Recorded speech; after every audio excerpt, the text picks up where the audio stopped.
So without any further ado from me, I'm gonna invite Randy Atwood to come up, past president of the club, and I'm gonna get him to introduce our speaker for tonight. Randy. This is kind of a reunion for many of us here tonight. As our speaker, um, certainly I've gone back, I don't remember when we really met, but it was definitely in the 80s sometime. It was the 70s? Okay. So in other words, this is like pre-Cambrian. Anyway, it's nice to have some of the some other Toronto Centre members like Ralph Chu, who was around back then. Actually, I don't want to say when Ralph Chu joined, but I mean it was before the monkeys were traveling in space. But anyway, hi Ralph and John Kidner and anyone else. So once upon a time, the Toronto Centre met at the McLaughlin Planetarium. And we had started some really good friendships there. And our speaker tonight was just out of university and working at teaching astronomy at various levels within the RASC, and ended up working at the McLaughlin Planetarium. And he has it says in his notes here, it says that he was the one to teach to run the last public stars show at the planetarium in October 1995. So that's a long time ago. So we all know what's going on there, so we won't. Right. So Bruce has gone on and done some pretty amazing things with respect to bringing astronomy to the public. And his bio in the on the website, if you've read it, you see that he's been involved in probably if the planetarium hadn't closed, he'd be running it right now. But since it did, he decided to do what he does in dark skies, which is a lot better because he's started the Killarney Provincial Park Stars Over Killarney program, and he's just been involved in many different areas at the Carswell Observatory, York University.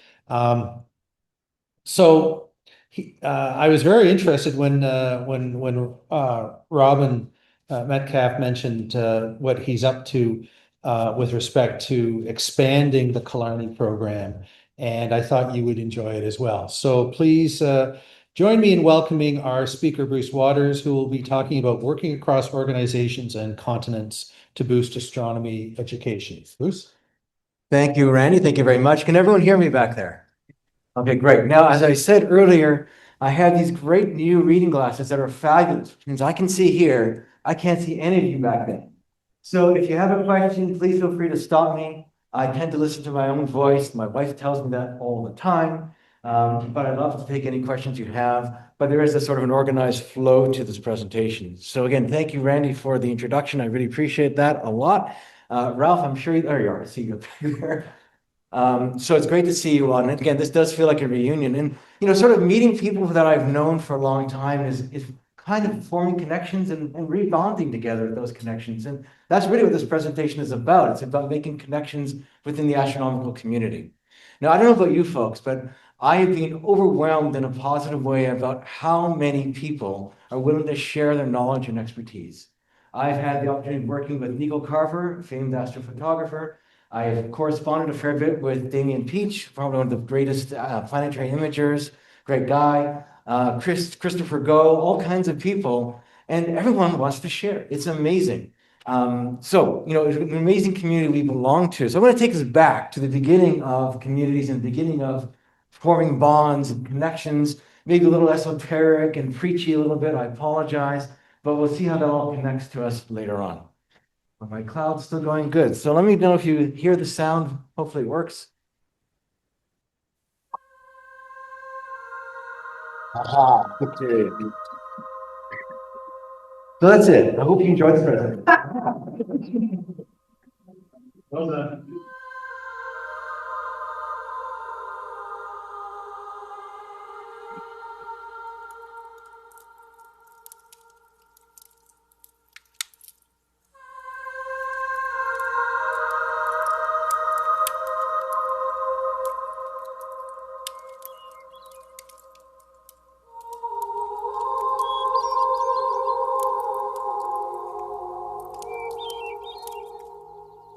For thousands of years, people have come together at the end of their long day and shared their stories.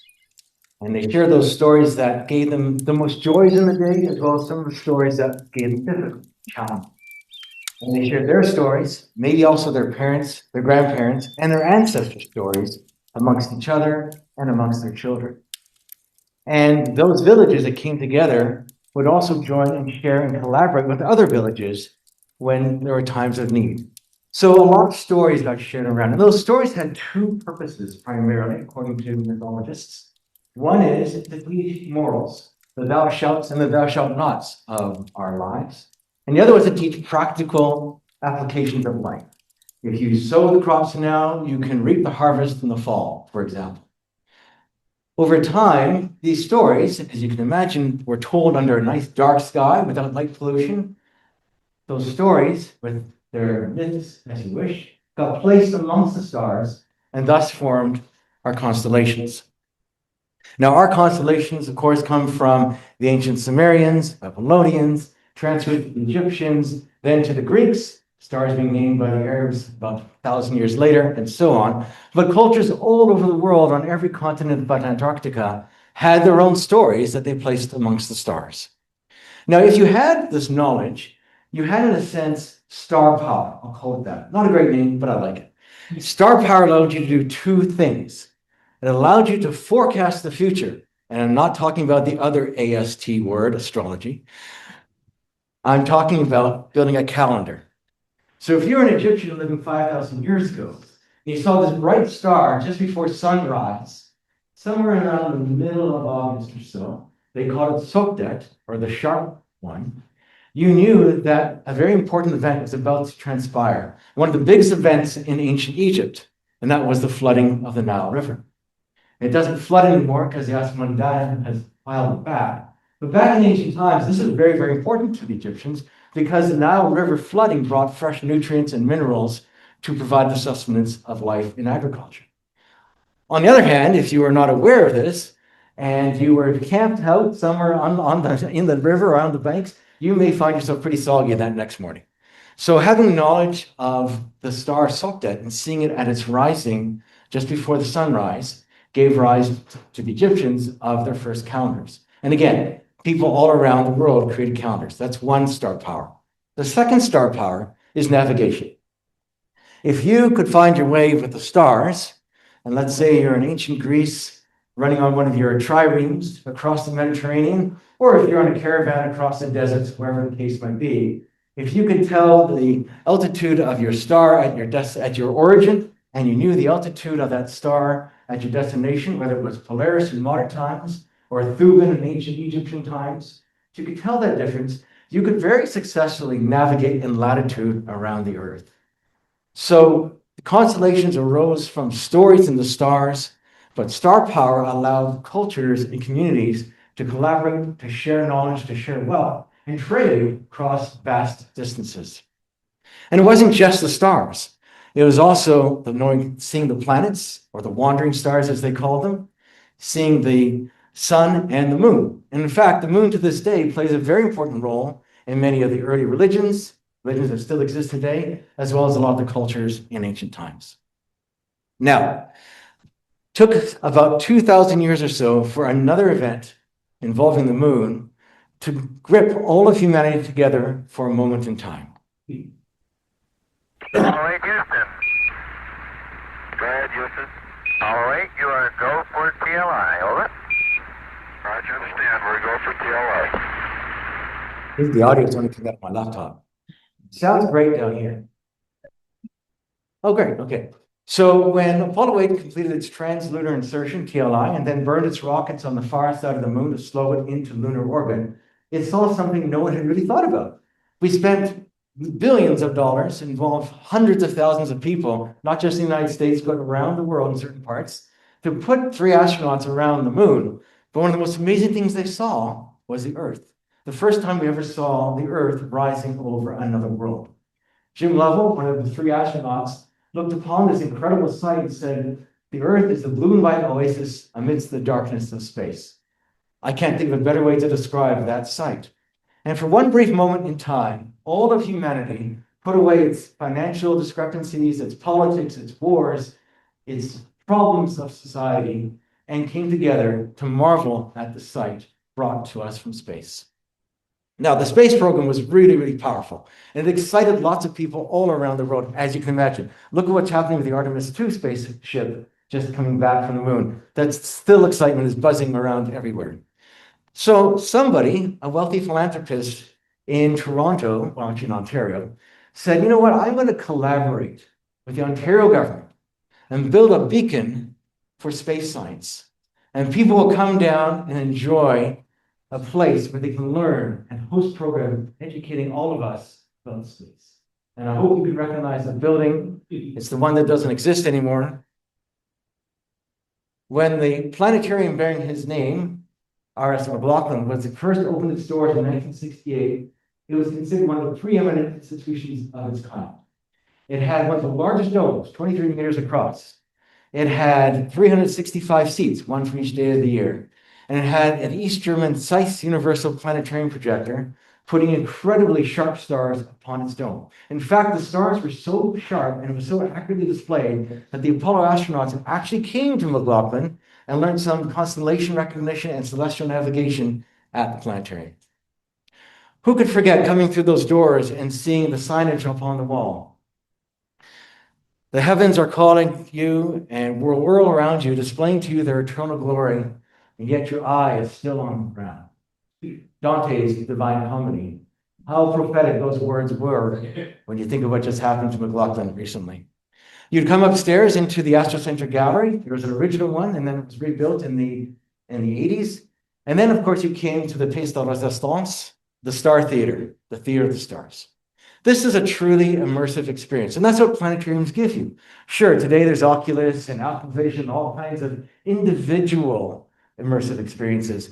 But when you share a sense of reverence or share a sense of awe with others, that's considered by sociologists and psychologists to be one of the highest forms of pleasure humans can have. It's why we go see concerts, rock concerts or classical music concerts. It's because we're sharing enjoyment with our friends, our families, and lots of other people. And that's exactly what McLaughlin did. We took people from their day-to-day lives and we brought them to distant vistas all over the universe, and we taught different concepts. So it wasn't just about astronomy and the stars. We taught about climate science. We taught about ancient Chinese history. We taught about Egyptian science. We taught about all kinds of things. And we tried to do it in such a way that was entertaining enough that people didn't realize that they were being educated at the same time. That was our goal. Now, around this time, I worked there from 85 to, as Randy said, running the last show in 95. About 5 years in, I joined the preeminent team of Ian McGregor, Phil Mozelle, and Dr. Tom Clark in providing outreach education programs to conservation areas and libraries and whatnot. And that was a great experience. I loved it. It was, as Randy said, I'm not sure if I'd be running it, but it was a dream job, as you can imagine. But I thought, well, what if we collaborated with another institution, Ontario Parks? Because no one had actually done that. I actually reached out to some of the bigger, well-known Ontario parks, and they had no interest in teaching astronomy at all, which is shocking. Now they do. That's a whole different story. But I wanted to try to find a park that met a number of criteria. So the criteria were, had to be within a 5-hour drive. As much as I wanted to go see a dark sky, I didn't want to go that far. I have been to the Arctic, though. It's pretty dark, except for the unfortunate aurora borealis every single night. It had to have inexpensive accommodations. It had to have an interpretive program that they were interested in providing astronomy education. And it had to have a limiting magnitude of greater than 6.5. Yes, I'm very, very picky in what I'm looking for. And I found one, and that's Killarney Provincial Park. So back then, it was 4 hours drive away. I hope none of you are police officers and timed out how. Just checking that. Camping wasn't the accommodation of choice. I could afford that. I was in my 20s. 1985 went to be open for a couple of decades, and it had a limiting magnitude of, at the time, okay, it was 6.9. It was a star in Hercules, but you know what? Close enough. Round it off. Now, the skies have gone down. I am convinced it's my own. Okay, it's a little light pollution too, but it's not bad. So let's take a look at a current light pollution map of the Killarney Park area. Let's see if I can get the laser on this. So Killarney is, there's Sudbury right up here, there's Killarney, and that's a little small town of Espanola over here. So that's where Killarney is. There's the map of Killarney, and as you can see from the lines, that little blue at the top third of the park is the last little bits of light pollution from Sudbury. The bottom 2/3 is pretty much without any light at all. In fact, it has a Bortle sky quality meter reading of 21.97, although at times we've exceeded 22. Which puts us in, anybody know the class Bortle sky that would get us? Come on, you don't have this memorized?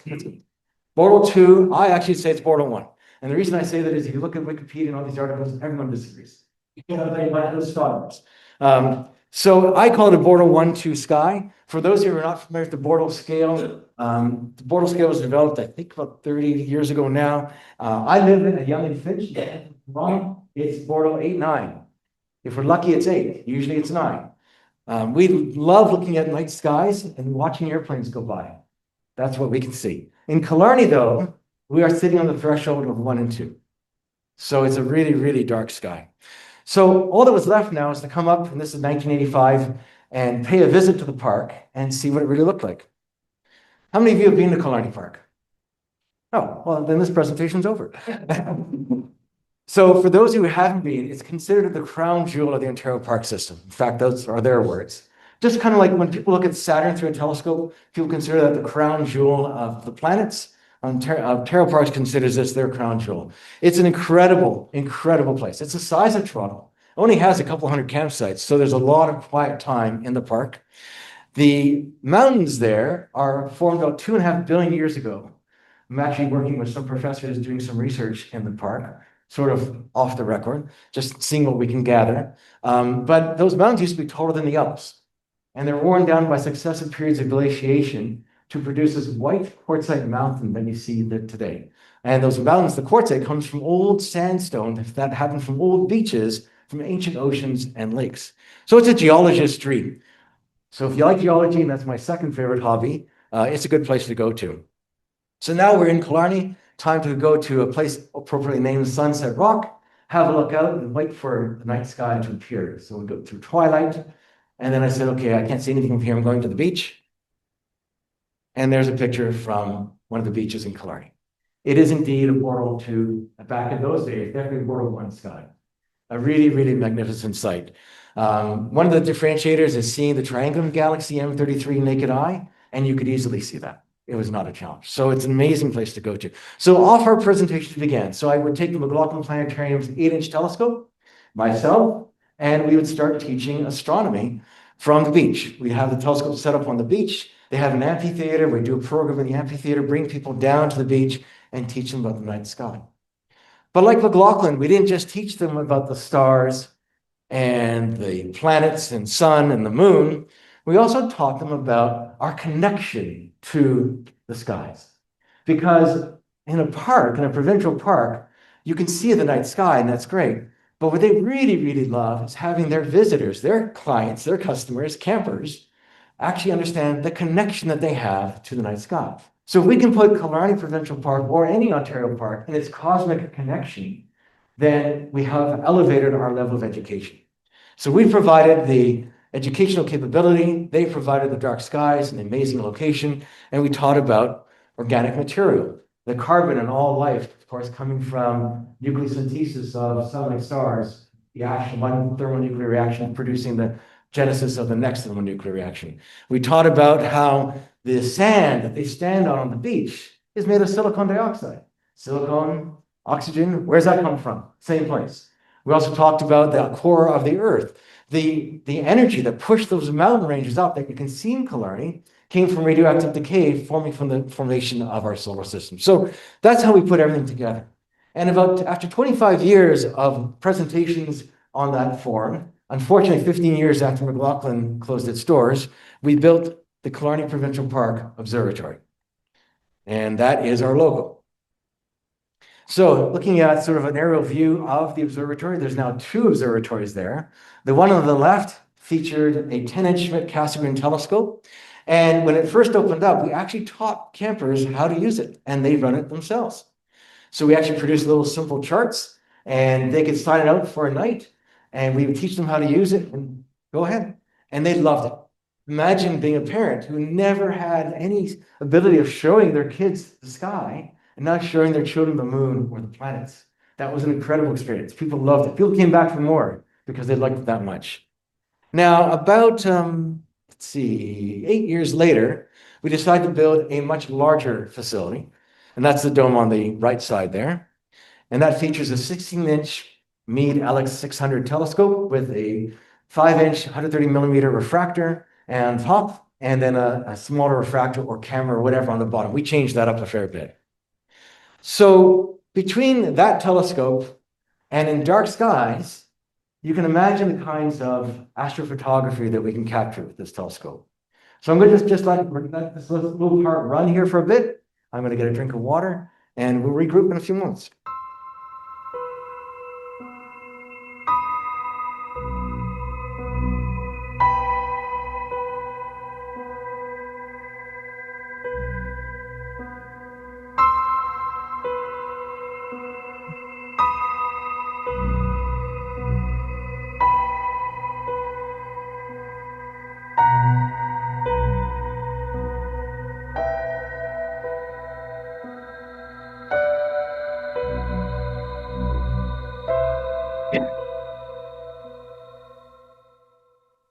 So for those astrophotographers in the room, none of those images had a combined integration time of more than 40 minutes.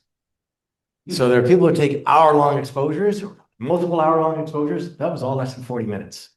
This picture of the veil is a single 90-second shot with an f4.5 refractor. I used a little bit of non-AI denoise to get rid of some of the low noise, and that was it.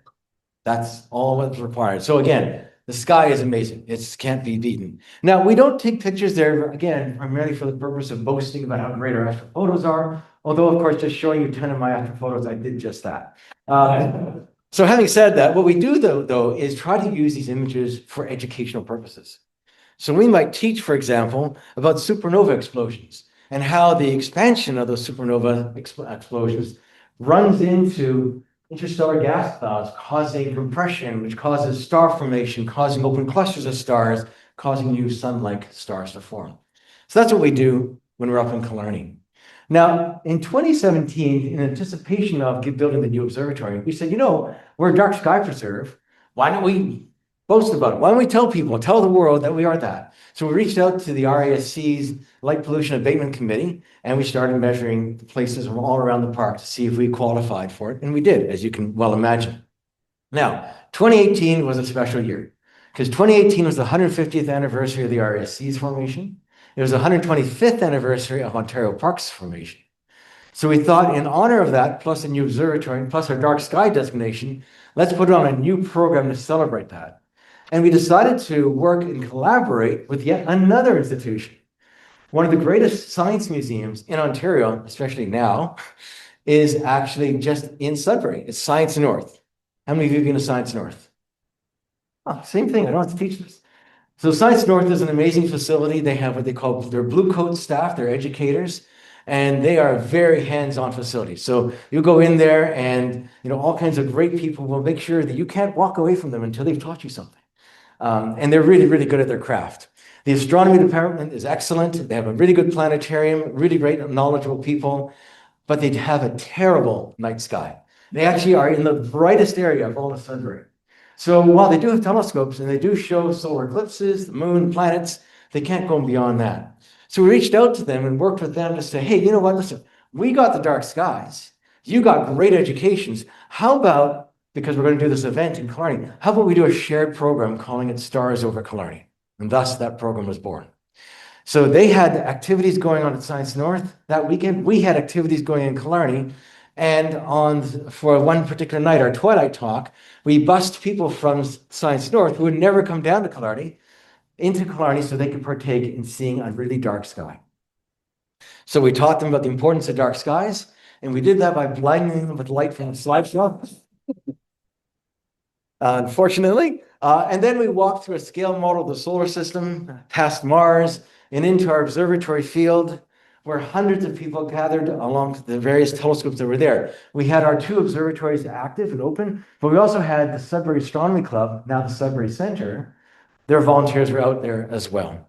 And many people had their first opportunity to look through a telescope at the night sky, see the moon, see the planets, and came away blown away. Like many of them had never seen anything with any telescope at all, and now they're looking through 16-inch, someone had a 17-inch out. You get the idea. It was an amazing experience. So check one for us. It was a great program. Let's do it again the next year. So 2019, we did another one. We collaborated with the same usual suspects. But this time we said, well, you know what? Killarney Provincial Park is on the land, the ancestral land of the Wigwumkum people. Wigwumkum is the Council of Three Fires, made up of the nations Potawatomi, Odawa, and Ojibwe. And we thought, let's work with them, put on a program all about Indigenous astronomy. So the first thing we did was we said, well, our observatories have no names. We put a request for names, we got all kinds of great ideas. They weren't so great. So we said, let's get the proper Anishinaabe Moa, the language of the Anishinaabe people, and get some names for these observatories. So we had two great educators. You'll see in a moment on the right is Brian Peltier, who is from the Wigwumkum Heritage Center on Manitoulin Island. And on the left, you'll see Will Morin, who is a good friend of mine, Ojibwe elder and Ojibwe knowledge carrier about astronomy extraordinaire. So he's an incredible find. If you ever have a chance to attend his presentations, you will be delighted. Okay. Can we get a countdown? This is how you count to three in Ojibwe. Bejik, Nish, Sweat. Okay, practice that. You ready? Bejik, Nish, Sweat. And we'll lift up. Okay, now I'm going to leave it to you. Ready? Go. I know, that's one thing you're doing. By the time I've done it, finished. Okay, so we named the large observatory. Just very quickly, in the language of the Anishinaabe-Moan, or the Anishinaabe people, the Anishinaabe-Moan language is a language of verbs, not nouns. I'm sorry, I'm digressing from the program, my apologies. I teach Ojibwe astronomy, so I know a little bit about this, and it's a language of verbs, it's a language of actions. So they don't call an observatory a thing, an observatory. They actually call it what you can do with it. So what you do with an observatory is see very far, see far away, see as far as the eye can see. So we called this observatory, the one with the bigger telescope, Kichet, meaning the great or bigger, Wasa de Babing, seeing very far away. And the other observatory we called Wasa de Babing, no Kichet, just seeing far away. And so these observatories have Anishinaabe-Moan names because of our collaboration. And then in the evening, we gathered together under the night stars. We did not learn Greek, Western constellations. The entire night was spent learning about the Ojibwe constellations, and the stories are important to them. After this Stars Over Killarney program finished, we had one of the Wigwumkum people reach out to us and say, this was how reconciliation should be done. So that was really important for us to hear that. Very, very important. So that was 2019. What happened in 2020? Well, it's called COVID. So we stopped doing programs like this for quite some number of years. And we said, you know, I wonder if there's a place we can, again, collaborate with beyond Science North that has sort of the same values as Killarney Provincial Park Observatory, KPPO. And I knew Paul Delaney, Professor Paul Delaney from York University Observatory for over 3 decades. And so we reached out to the Alan I. Carswell Observatory. Well, Paul was just retiring, and his protege, Dr. Lena Hyde, came in, and she's done a marvelous job carrying on the quality programming and educational attributes that Paul had started and set up. The Alan I. Carswell Observatory has the largest on-campus telescope in Canada. It's a 1-meter plane wave telescope and produces some remarkable images. So the next one is M81, Bode's Galaxy. Then we have Stefan's Quintet and M64, the Black Eye. How many of you are astrophotographers here? Okay, take a look around the nucleus of M64 here. The detail there is insane. I've never seen that with the 16-inch telescopes that we've taken because the resolution quality of 1 meter is just unbelievable. But what Alan I. Carswell Observatory, or ACO, does really well is they're connected to the Department of Astronomy at York University. There they have active faculty teaching about astronomy, educating everyone, and putting a lot of this information on social media. So he said, well, this sounds great. Elena, what can we do together? What can KPPO and ACO do together to produce something that's better than each of us individually? And we came up with the Astronomer in Residence program.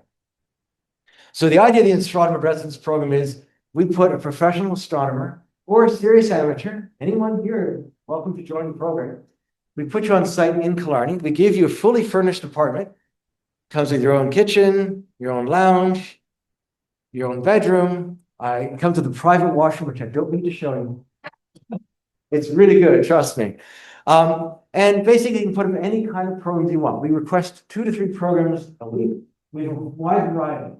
Turns out that a daytime programming tends to be some of the most popular programming that we can offer. The sun, especially if your parents who have kids who are, under 10, under 11, they're not going to necessarily stay up to 10:30, 11 o'clock at night, which is when the sky gets dark up there. So solar observing is great. The group of 7 painted a lot of their paintings in Killarney Provincial Park. So there's a huge art presence in the park. One of our astronomers in residence actually was a really great sketcher of deep sky objects. So he did all these sketches in front of the people there based on what he'd seen the previous night in the 16-inch scope. Here's something you should all know, I hope. Robin is one of our favorite astronomers in residence, as you can imagine. I don't know who likes it more, we having her up there or she being up there, but she does an incredible job. And she did a great program last year because it's also near and dear to my heart, and that's imaging with your iPhone. So my new rig is for solar eclipses is actually my iPhone and external lenses.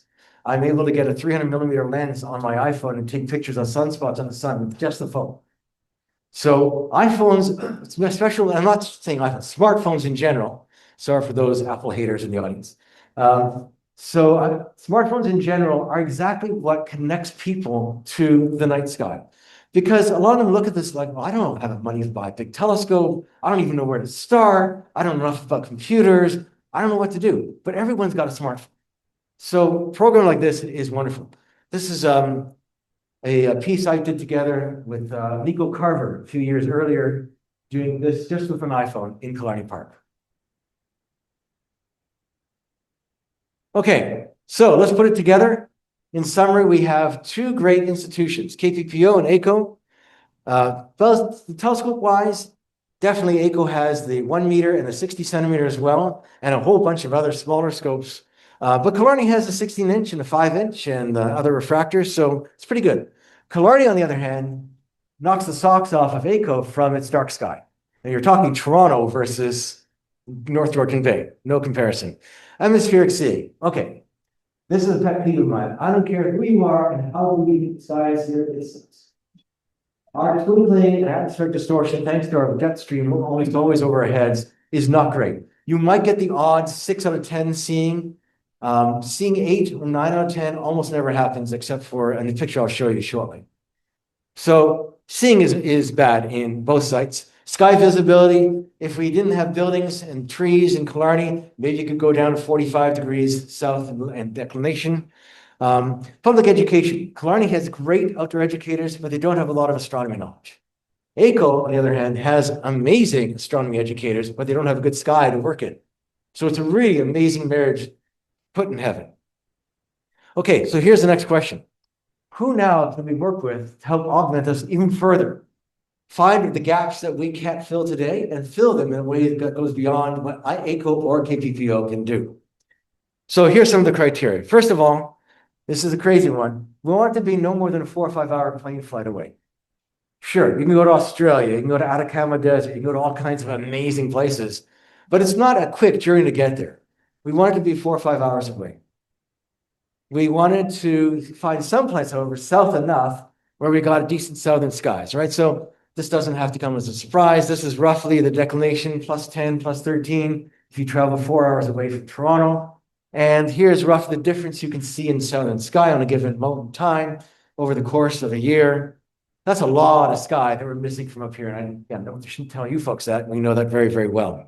We also ideally would like it to have an English as the primary language, to have power, that same power that we use, have banking systems that they have. You might find familiar banks like CIBC and TD and Royal Bank, whatever, that they're down there as well.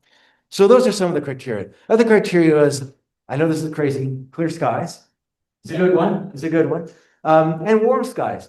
We think of Perseid meteor showers as being the one we all watch. How many of you have seen the Geminids? Impressive. How many of you have seen the Quadrantids? Aha. Last time I saw the Quadrantids was at Algonquin Park. It was -35. The sap in some of the branches was actually expanding and blowing the branches apart. Kind of scary, actually. And it was an amazing meteor shower, but it was really cold. So can we find a place where they actually have a good amount of clear sky to see and enjoy meteor showers and other celestial events all year round? Here's something that I think you might find interesting. Anyone recognize what those dust grits on the image are? Those are hundreds of very, very friendly mosquitoes. At least they found me friendly. I can't say the feeling was really cool at all. Can we find possibly a place that doesn't have mosquitoes? Wouldn't that be amazing? What a concept. And here's another one. In our Ontario skies, we typically have, even in Killarney, 4 hours north of here, we have temperatures, humid indexes of 32, 33 during the day. They can go down to like 17, 18 at night, well below the dew point, causing lots of dew. Yes, we have a giant dew shield and dew heaters and all that stuff. But again, wouldn't it be nice if that was something we didn't have to really focus on too much? And then last but not least, one of my favorites is astronomical sea. So here's a picture I took of Saturn with the KBPO 16-inch telescope, following some of Damien Peach's suggestions. And the suggestion was use an ASI 585 MC single-shot color camera for capturing true color in Saturn. But you'll find that this planet to be quite boring. So use another camera, a 464 mm camera with an IR filter to capture variances in temperatures at the different altitudes and chemical compositions of Saturn's atmosphere. So that's why you'll see a little bit of undulation in Saturn. It's an okay picture. It's typical seeing in Ontario. And I was okay with that. This is about end of August, beginning of September, end of August. I went back up to Killarney about 3 weeks later for doing some other activities in the park. And I was blown away because Astrospheric in Clear Dark Sky said, you're going to have one of those nights that happens like once every 10 years. Great transparency, great sea, like 9 out of 10, and very, very clear. It's a cloudless night. This is the difference. Same equipment, 3 weeks later on a night of good sea. I'll just zoom that in a bit. So I actually couldn't believe that this is real.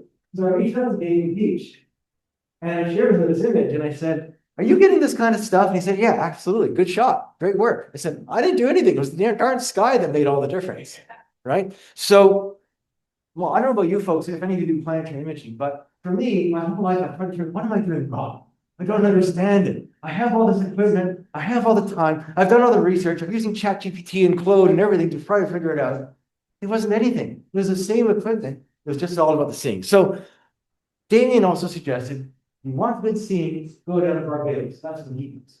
And he also thinks it's 14-inch celestial with him. I did not want to do that. So I reached out to Barbados, which fit all the criteria, and reached out to the Harry Bayley Observatory. They have, funny enough, another 16-inch LX600 telescope down there. So I said, perfect. I know that kind of equipment. Hopefully they're nice people. I reached out and talked to the secretary, the president, and they are amazing people. It's the Barbados Astronomical Society that runs the place. It only has 60 people. And as you can imagine, like every astronomy group, that means you got about 15 to 30 core, and the rest kind of float in and out as time fits.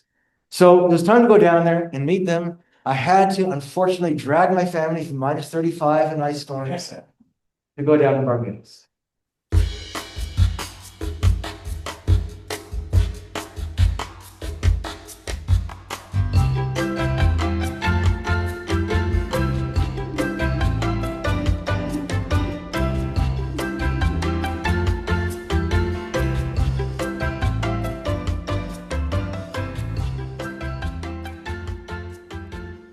I think I'm choking myself to do that. Of course, I did wrap this through my shirt here. Can you still hear me okay? Great. Okay, so this rest of this presentation is about our summer vacation. No, just kidding. So it's time to get to work, and off we went to visit the Harry Bayley Observatory. And we met David Marshall, the president of the Barbados Astronomical Society, the BAS. Went inside and gave a presentation on, funny enough, collaborating with those really cold, frigid northern observatories to try to get them interested in joining our group here. And then went upstairs and I worked on producing an electronic focuser for them. So I machined it to fit their telescope. and gave them a Badenoff mask, and I also loaned them all my planetary imaging gear, because to be quite honest with you, I said, that's it, I'm done. I'm never going to get a sky like the one I saw here before, so you guys might as well take this stuff. I'm not going to use it again. I know that sounds terrible, right? Anyway, great people, very, very interested in learning new technologies and new techniques, smart people. We got the imaging set up. We were cultivating on Jupiter, and it was a great night. Unfortunately, when I was down there, we had a lot of clouds. But the one thing I did see was the quality of the educational programming they do. Every Friday, they have a program for tourists and for local Bajans, which is what they call themselves. And those programs are amazing. They Zoom them, kind of like what you're doing right now here, and they are hugely well received across the island. They have a nice little amphitheater, so to speak, inside their observatory. Great programs, although I'm not so sure that the mother is happy that her daughter is about to fry her eyeballs looking at the sun. You just see that look on her face saying, I'm not so sure about this. But this last picture sort of sums it up for me, which is, look at these kids. That's what it's all about for me. It's when you know you've created the spark of interest, and not just in astronomy, but the spark of interest in going somewhere beyond yourselves, doing something, seeing something, being something different than what you are day to day. That's what that picture shows, and that's what they were doing down there. And that's what I think we all try to do when we do educational programming. It's appreciated so much down in Barbados that Barbados released this commemorative stamp collection in 1988 to commemorate 25 years of the Harry Bayley Observatory, and gave them an outstanding contribution to science, education, and tourism on the island. Now, my last day, or actually morning there, was a lovely one. As I said, I did have clouds a fair bit more than I'd like. It was unusual for them. This is a great shot. I don't know if you can see it here. I'll try to find my laser again. There's the Lagoon Nebula here. There's Sagittarius in this area here. And Southern Milky Way just goes right down the picture. You have the rocks, and you have the ocean, and you have something that's quite interesting. You have two areas of pink in this photo. You have the pinkish region of our Milky Way towards the center around Sagittarius, representing the H2 regions in our galaxy. But you also have the pink of dawn. It was the beginning of a new day. And I wondered how fitting that would be, because maybe this is the dawn of a new relationship with another collaborative facility. Okay, so let's put it together. We've already gone through what KPPO and ACO have. HBO now has similar telescopes. Their skies are not as dark as ours. They were when they built it, but of course, lots of places have been developed nearby, but they do use some good light pollution filters. But their atmospheric seeing is crazy. It's almost on a minimum of 8, and it goes to 10. So they have that one thing that neither KPPO or ACO can get, which is that quality of seeing in the sky. We're already talking with them about extending and continuing observational programs from ACO that the research professors are doing down there. So Elena High, for example, is doing a lot of work on galactic evolution. She has all kinds of data that she's collected for this region that we can see up here. Wouldn't it be great if she had more data to augment what she's doing?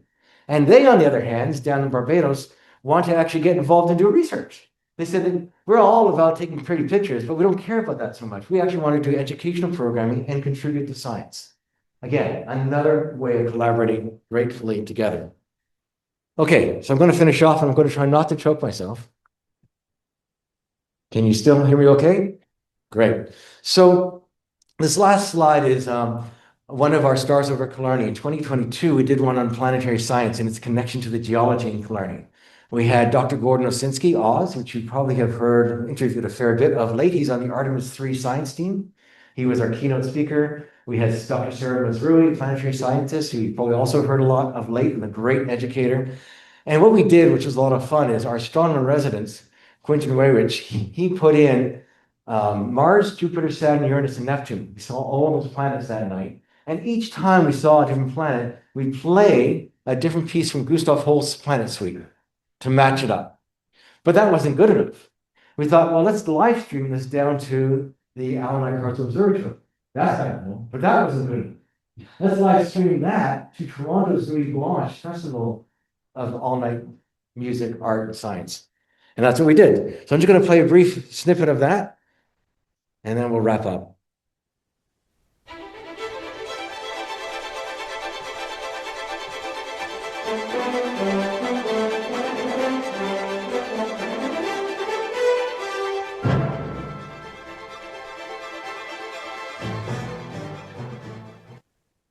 I don't know if you heard that, but trust me, it was great.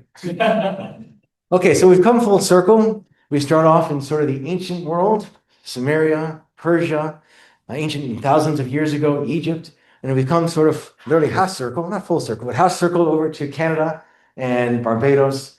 And we've talked a lot about different aspects of society. And we've also discovered our place in the universe as we've done this. And by working together, we can collaborate in a way that does something that we can't do individually. We can maximize our strengths and we can minimize our weaknesses. And in doing so, we can do that ancient art form of passing our culture from generation to the next so that each person learns about the skies above. Thank you.